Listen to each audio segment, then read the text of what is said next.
કે આ બાંગ્લાદેશી આપણે તો મને તો કંઈ ખબર નહીં એટલે કેટલા છે, પણ કહે કે 5 કરોડ બાંગ્લાદેશી આપણા ભારતમાં છે. તેમાંથી કમસે કમ 3-3.5 કરોડ પશ્ચિમ બંગાળમાં છે. તો મમતા બેનર્જી એટલે જ કૂદ્યા કરે ને, બાકી ઘંટેડામાં આવે કે મમતા બેનર્જી ત્યાં હિન્દુની દશા ખરાબ જ. બરાબર, મંદિર નહીં ખોલવાના, આરતી નહીં કરવાની, એ તો ઠીક.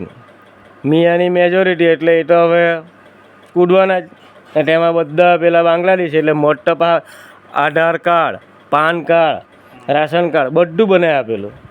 એ કોણે બનાવ? આપણાવાળા જ બનાવેલું હોય, હિન્દુએ જ બનાવેલું હોય. હિન્દુની ગાળમાં પારે ઢાકેલે ત્યારે ચોઈડાઓને ખબર પડે કે નહીં કરલો તો સારું. હવે આજે કાઢે તો બી લોકોને ગાળમાં દુખે, કેમ કે કાઢે એટલે પેલા હાઈકોર્ટમાં જાય, સુપ્રીમ કોર્ટમાં જાય. સુપ્રીમ કોર્ટ જાણે એ લોકોના બાપની. જ્યારે વક્ફ બોર્ડ બિલ પાસ કરવાનું હતું ત્યારે ચોઈડાઓ કંઈ નહીં બોલ્યા, પણ જ્યારે વક્ફ બોર્ડ આ મૂક્યું ને પાસ કરવાનું ત્યારે દીકરા સુપ્રીમ કોર્ટમાં નાહી ગયા. ત્યાં શું કહે કે અમે સંવિધાનને નહીં માનીએ, અમે વક્ફ બિલ એટલે વક્ફ બિલ એમાં જ લડવાનું. હા, સંવિધાનનો નહીં મારે આજે હું કાં સુપ્રીમ કોર્ટમાં જાય? નહીં જવું જોઈએ ને. સુપ્રીમ કોર્ટ બી એના જજ બી એવા છે ને કે એ લોકો લઈ લે.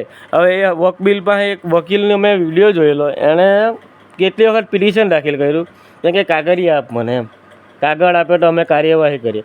તો એણે પિટિશન દાખલ કર્યો તો સામે વક્ફ બોર્ડ પાસે એ લોકોએ પેલું માંગવું જોઈએ ને કાગળ, કે તમારી પાસે જમીન છે કેટલી છે, ચાલ બતાવ. 1948 પહેલાં કેટલી ને આજે 2025માં કેટલી છે?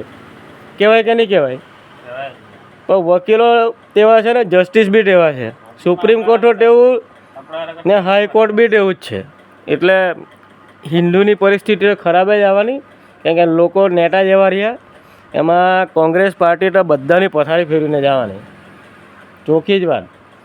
કેમ કે હિન્દુ હમણાં વક્ફ બોર્ડ બિલ પાસે પેલા વોટિંગમાં આવી ગયા ને, તો તેમાંથી વધારે પટ્ટા તો હિન્દુએ જ એની અગેન્સ્ટમાં વોટિંગ કર્યું. હવે એ માણા કહેવાય કે ખજૂર કહેવાય? ખરેખર તે લોકોને મોટે જ નહીં આપવા જોઈએ, કે હિન્દુનું નહીં વિચારે તે લોકોને ઉચકી જ મૂકવાના.